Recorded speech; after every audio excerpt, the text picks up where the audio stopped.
ఇంకెన్నాళ్ళు రెంటింట్లో ఉంటాం? సొంత ఇంటి కలను నెరవేర్చుకుందాం. Suman TV biggest property expo October 18th, 19th HSCC Novotel Hyderabad.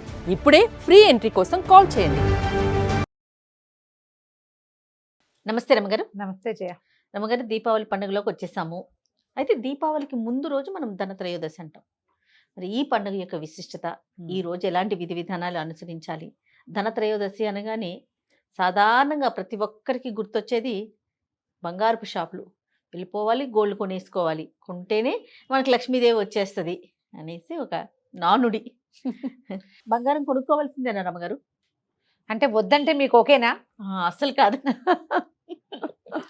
బంగారు ప్రియులకి అస్సలు కానే కాదు. బంగారు ప్రియులని కాదు జయ, ఎవరికైనా ఒక సందర్భం ఒకటి కావాలి. ఎవరికైనా యాక్చువల్గా ధనత్రయోదశి నా చిన్నప్పుడు నేను వినలా, నేను పెద్ద అయ్యాక కూడా నేను వినలేదు, బాగా ఓల్డ్ అయ్యాక విన్నా. నువ్వు పెద్ద అయ్యాక ఈ మధ్య ఇప్పుడే వింటున్నా, టీవీలలో వీటిలలో వింటున్నా. అంటే ఈ త్రయోదశిని కూడా పూజ చేస్తారు అనేది ఒక చిన్న సమాజం ఎవరో చేసి ఉండొచ్చు. దీన్ని మన బంగారు వ్యాపారస్తులు దాన్ని పసిగట్టి ఏదో ఒక సందర్భం చూపించాలి. ఈ సందర్భాన్ని చూపించారు. అక్షయ తృతీయ సందర్భాన్ని చూపించినట్లుగా ఈ సందర్భాన్ని ధనత్రయోదశి బంగారం కొనుక్కుంటే ఈ రోజున బంగారాన్ని ఇంటికి తెస్తే ఆ తర్వాత ఇబ్బడి ముబ్బడిగా బంగారం వస్తుంది. లక్ష్మీ కటాక్షం, లక్ష్మీదేవి కటాక్షం ఒట్టి బంగారం మీదే ఉందని వాళ్ళు మనని నమ్మించటంలో కృతకృత్యులయ్యారు వ్యాపారస్తులు. అది దానికి ప్రధాన కారణం వాళ్ళొక్కళ్లే కాదు, మనకే బంగారం ఏదైనా అట్లా వస్తుభ్రాంతి ఉండటం వల్ల జరిగింది ఇట్లా. ఇప్పుడు ఏదో ఒక పర్టికులర్ సందర్భాలు అక్షయ తృతీయకో, వరలక్ష్మి వ్రతానికో, లేకపోతే ఈ ధనత్రయోదశికో ఖచ్చితంగా బంగారం కొనాలి అని ఉంటే అసలు కొనుక్కోలేని వాళ్ళు, కొనలేని వాళ్ళు, కొనడం మీద పెద్ద ఆసక్తి లేని వాళ్ళు తప్పనిసరిగా అయినా బంగారాన్ని కొనుక్కుంటారు. కంపల్షన్ చేస్తే వేరే కథగా ఉంటుంది. అట్లా కంపల్సరీగా చేసి మనలోకి తోశారు. మనం కూడా దీన్ని కంపల్సరీగా భావించి ఇంతో అంతో తృణవ పణవ ప్రతి వాళ్ళు ఓ 4 గ్రాములు, 1 గ్రాము, 1/2 గ్రాము, 1/4 గ్రాము చిన్నది ముక్కుపొడికైనా కొనుక్కుందామని బంగారాన్ని చేర్చుకుంటున్నాం. ఇది ఒక రకంగా కొంత రకంగా మంచిదే. ఇప్పుడు క్రమంగా మన పరిస్థితి ఎట్లా వచ్చింది, ప్రతి వాళ్ళకి 200 గ్రాముల మించి ఉండకూడదు లాంటి రూల్స్ కూడా వచ్చినాయి. అవి కూడా వచ్చినాయి కదా. మీ దగ్గర బంగారం అంతా చూపించాలి. ఉష్ణేని గోల్డ్ అయితే అంటే పాతది, పురాతన కాలది, పూర్వోత్తరపు కాలం నుంచి వచ్చినవి అయితే అక్కర్లేదు. కానీ ఇప్పుడు మీరు లేటెస్ట్గా కొన్న ప్రతి రూపాయి మనకి 2 లక్షలు దాటామంటే వెంటనే మన ఆధార్ కార్డు ఇవ్వాలి. బంగారపు షాప్ ఆధార్ కార్డులు అడుగుతున్నారు, పాన్ కార్డులు అడుగుతున్నారు. ఎవరికి బంగారం లేదో వాళ్ళు కొనుక్కోవచ్చు, ఎవరికి బంగారం ఉందో వాళ్ళు అదే కొనుక్కోకర్లే, ఇంకోటి ఏదైనా కొనుక్కోవచ్చు. అసలు ఏమైనా కొనుక్కోవాలనే సిద్ధాంతమే లేదు అసలు. ఏదో ఒక కొత్త వస్తువు తెచ్చుకోవాలి. ఇది త్రయోదశి లెక్క కాదు. దీపావళి పండగకి, దీపావళి వెలుగుల పండగ, జీవితంలో ఏదో ఒక మార్పు సాధించాలని భావించేవాళ్ళు, మార్పు తెచ్చుకోవాలని భావించేవాళ్ళు ఏదో ఒక కొత్త వస్తువు ఇంటికి తెచ్చుకుంటే కొంచెం కలర్ఫుల్గా మనకి ఆసక్తికరంగా ఉంటుంది. ఒక కొత్తది కొన్నాం, ఒక కప్పు కొన్నాం అనుకో, పిల్లాడి కొత్త కప్పులో పాయసం పెట్టుకుని తింటే ఎక్సైట్మెంట్ ఉంటుంది. కొత్త వస్తువు ఉంటే అసలు అది వాడాలి ఫస్ట్. అది ఏ వస్తువు అయినా రమ్మగారు, అంతే కదా. బంగారం అంటే చెప్పాలా, బంగారం అంటే చెప్పాలా, చెప్పక్కర్లేదు. ఇంకా ఎక్కువ మక్కువ, డబ్బు ఎక్కువ.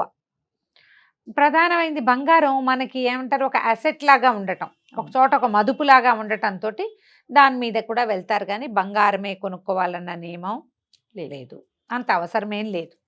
కాకపోతే ఈ ధనత్రయోదశి నాడు ఏం చెయ్యాలి, మన వాళ్ళు నాకు తెలిసి తెలుగు వాళ్ళలో మనం ఏటా ఈ మాట చెప్తూనే ఉన్నాం. కానీ ధనత్రయోదశి నాడు మేము పూజ చేస్తున్నాము అని చెప్పే వాళ్ళ సంఖ్య చాలా చిన్నది. అవును, తక్కువ ఉంటుంది. నేను కూడా చేయ ధన్వంతరి పూజ, ఆ రోజు ధన్వంతరి జన్మించాడని చెప్తారు. ధన్వంతరి ఎప్పుడు జన్మించాడు, పాలకడల నుంచి లక్ష్మీదేవి పుట్టిన రోజే ధన్వంతరి కూడా జన్మించాడు. ఆయన ముందు ఈవిడ వెనకాల పుట్టల, ముందు లక్ష్మీదేవి, కల్పవృక్షం, కామధేనువు, చంద్రుడు, అప్సరసలు, నవరత్నాలు, మణులు, మాణిక్యాలు అవన్నిటితో పాటు ధన్వంతరి కూడా పుట్టాడు. ఈ ధన్వంతరి జయంతి అని ఈ రోజుని చేసుకుంటాం. దీని తర్వాత అమ్మవారిని ఐశ్వర్యానికి అధినేత్రిగా భావించారు కాబట్టి ఆ తర్వాత మనం అమ్మవారి పూజ చేసుకుంటాం. అవునండి. మొదటి ఏ రోజైతే పాలకడల్ని చిలికితే అందరూ వచ్చారో మరి ఇప్పుడు చంద్రుడి జయంతి కూడా చేసుకోవాలి కదా లెక్క ప్రకారం. అంతేగా. అవునా? మనం చంద్ర జయంతి ఎందుకు చేయట్లేదు? అసలు పరిగణలో కూడా తీసుకోవటంలా. కానీ చంద్రుడు ధన్వంతరి ఓసారే పుట్టారు, ఒకళ్ళ వెనకాల ఒకళ్ళు వచ్చారు, వాళ్ళంతా ఓసారి వచ్చిన వాళ్ళే. కానీ మనం ధన్వంతరిని ఎందుకు చేస్తామంటే ఇది ప్రత్యేకంగా మానవుల ఆరోగ్యానికి రక్షకుడుగా ఉన్నాడు. ఓకే, వైద్యం ఆయన యొక్క ప్రత్యేకత.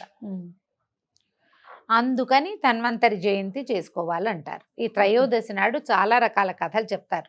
ధన్వంతరి జయంతి చేస్తారా, చేసుకుంటే చేసుకోండి. ధన్తేరాస్ నాడు చేసే పూజ సాయంకాలం. ఇప్పుడు మనం తిథుల గురించి మాట్లాడుతున్నాం కదా. ఇప్పుడు ఉదయకాల తిథులు ఉండటం కొన్నిటికి ముఖ్యం. త్రయోదశి ఉదయకాల తిథి ఏదైనా సరే మనకి తిథి ఎట్లా లెక్క పెడతాం, సూర్యోదయానికి ఏ తిథి ఉంటే ఆ తిథి ఉన్నట్టే చెప్పుకోవాలి ఆ రోజు. అవును, కొన్ని ప్రత్యేకతలు వేటికి ఉన్నాయి. పౌర్ణమి, అమావాస్య అవి రాత్రిపూట ఉండాలి. పౌర్ణమిలో కానీ అమావాస్యలో కానీ మనం చేసుకునే పండగలు ఉంటే అవి రాత్రిపూట ఉన్నప్పుడే ఆ పండగ చేసుకోవాలి. ఇట్లా చూడు, మన రోహిణి నక్షత్రం అది ఎప్పుడు ఉండాలి, రాత్రిపూట ఉండాలి. కృష్ణ జన్మాష్టమి చేసుకోవడానికి రోహిణి నక్షత్రము ఈ అష్టమి తిథి కలిసి ఉండాలి, అష్టమి రాత్రికి ఉండాలి. ఈ నియమాలు ఉన్నాయి. సాధారణంగా అయితే తిథులన్నీ మనకు ఉదయకాలం ఉండవలసిందే తిథి. అయితే ఈ త్రయోదశి వ్యవహారం ఏంటంటే మనకి 29వ తారీఖు నిజానికి ద్వాదశే ఉంది మధ్యాహ్నం దాకా. త్రయోదశి మధ్యాహ్నం నుంచి వచ్చింది. కానీ ఇప్పుడు మనం ఇప్పుడు చేసుకునేది ఏంటి, లక్ష్మీ సంబంధమైన పూజే. దీపావళి పండుగ రోజున అమావాస్య నాడు షాపుల్లో వ్యాపారస్తులు చేసుకున్నట్టుగానే మామూలు వాళ్ళందరూ కూడా లక్ష్మీ పూజ జరుపుకోవచ్చు. ఓకే, జరుపుకోవటానికి ఆవిడకి సాయంకాలపు పూజ ఇష్టము మొదటిది. అది ఎట్లా ప్రదోష వేళ చేస్తే ధన్వంతరి పూజ మరింత మంచిదని. పొద్దున మీరు ఆ రోజంతా బంగారం కొనుక్కుంటారో, వెండి కొనుక్కుంటారు, ఏమైనా స్టీల్ కొట్టుకెళ్ళి ఏదైనా తెచ్చుకుంటారో, ఉప్పు కూడా కొనుక్కోవచ్చుట. ఉప్పు లక్ష్మీ స్వరూపం కాబట్టి ఏదైనా కొత్త వస్తువు కొనుక్కుంటామంటే నిరభ్యంతరంగా 29వ తారీఖు పొద్దున్న నుంచి రాత్రి లోపల కొనుక్కోవచ్చు. మీరేం కొనుక్కుంటారండి? నేనేం ప్రత్యేకంగా కొనుక్కునే ఉద్దేశంలో లేని చేయ. ప్రతి సంవత్సరం కొంటారా, లేదా ఈ సంవత్సరం లేదా? ఏమీ లేదు, అట్లా ఎప్పుడో కుదిరింది అనుకో, అంతేగాని అది కొనటం కోసమే వెంపర్లాటగా ఏం చూడను. నేను చిన్న స్టీల్ గ్లాసు గిన్నె, నేతి గిన్నె కొనుక్కుంటాను. ఓహో, అంతే, ఏదో ఒకటి కొంటాం. ఆ రోజుకు ముందు రోజో వెనక రోజో వచ్చేసింది అనుకో. ఇప్పుడంతా ఆన్లైన్ కదా, 3 రోజుల ముందు వచ్చింది అనుకో, ఆ రోజున వాడడం మొదలు పెడతాను. ఆ రోజే కొనుక్కోవాలనే సిద్ధాంతం ఏముంది, వాడడం మొదలు పెట్టడం కదా. అదేలే కదా.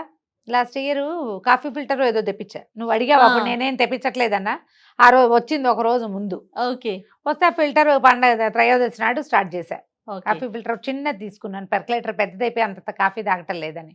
అంతే, ఏదైనా ఒక చాలా చిన్న వస్తువు కొత్తది. దీపావళి పండగకి నార్త్ ఇండియా అంతా త్రయోదశి నాటికి దీపావళి పండగకి ఇళ్ళకి రంగులు వేసుకుంటారు జయ. దుప్పట్లు మార్చేస్తారు, సోఫాలు మార్చేస్తారు, బళ్ళు మారుస్తారు, ఇంట్లో కిచెన్ అంతా మార్చుకునే వాళ్ళు కూడా కనపడతారు. నార్త్ ఇండియా వాళ్ళంతా ఇప్పుడు చూడు, నువ్వు పెయింటింగ్స్ అడ్వర్టైజ్మెంట్ అవి చూస్తామా. అవును, దివాళీకి గిఫ్ట్లు ఇవ్వటం కూడా వాళ్ళ పద్ధతి. అందరికి గిఫ్ట్లు కొంటారు బాగా. ఓకే, దివాళీకి ఒకళ్ళ ఇంటికి భోజనానికి వెళ్ళి ఆ దివాళీ ఇవి 5-6 రోజులు చేసుకుంటారు సంబరాలు వాళ్ళు. వాళ్ళకి అదే మెయిన్ పండగ. మనకి సంక్రాంతి లాగా. మనకి సంక్రాంతి చూడు, మనం ఈ పండగ నెలపట్టు పట్టిన దగ్గర నుంచి ఏదో ఒక చిన్న పన్న సరదాగా చేసుకుంటూనే ఉంటారు, చుట్టాలు వస్తూ ఉంటారు. అవును, వాళ్ళకి అది. ఈ పెయింటింగ్ పండగ అడ్వర్టైజ్మెంట్లలో చూడండి మీరు, దివాళీకి పెయింటింగ్ అని కనపడుతుంది. మనమేం అట్లా చెయ్యం. మనకి సంక్రాంతికి వెళ్ళవేసే పద్ధతి ఉండేది మన ఊళ్ళల్లో. అవును, మనకి డబ్బులు వచ్చే రోజులు కాబట్టి. ఇప్పుడు ఏం పద్ధతో వాళ్ళు మాత్రం అదే చేస్తారు. ఇక వాళ్ళ సంగతి ఎట్లా ఉన్నా మనం ఏం చేసుకుంటామో ఈ సిద్ధాంతంగా చేసుకోవచ్చు. రమ్మగారు తలస్నానం చేయటం కానీ, తర్వాత ప్రత్యేకమైన పూజ అంటే ఎట్లాగో లక్ష్మీదేవి చేసుకుంటాం ఆ రోజు. అలాంటి నియమాలు, దీపం పెట్టుకోవచ్చు, సాయంకాలము పూజ చేసుకోవచ్చు. దీనికి నియమం తలంటి నియమంగా ఏం చెప్పరు జయ త్రయోదశికి పూజే. పైగా ఏంటంటే మనకి త్రయోదశి అనేసరికల్లా మాస శివరాత్రి వస్తుంది. శివ పూజ చేసుకుంటారు.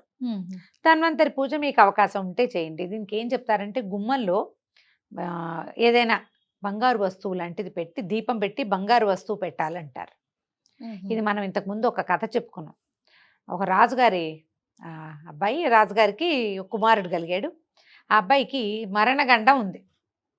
గండం ఉంటే ఏదో వివాహం చేశారు. వివాహం చేసి పిల్లకి చెప్పారు, ఇతనికి సర్పగండం ఉంది, ఎప్పుడో మరణిస్తాడు అని. ఆ సర్పగండం ఎప్పుడు ఉందంటే కార్తాంతికులు బాగా లెక్కబెట్టి ఈ దీపావళి దీపావళి ముందు వచ్చే త్రయోదశి నాడు ఈ అబ్బాయికి గండం ఉందని చెప్పారు.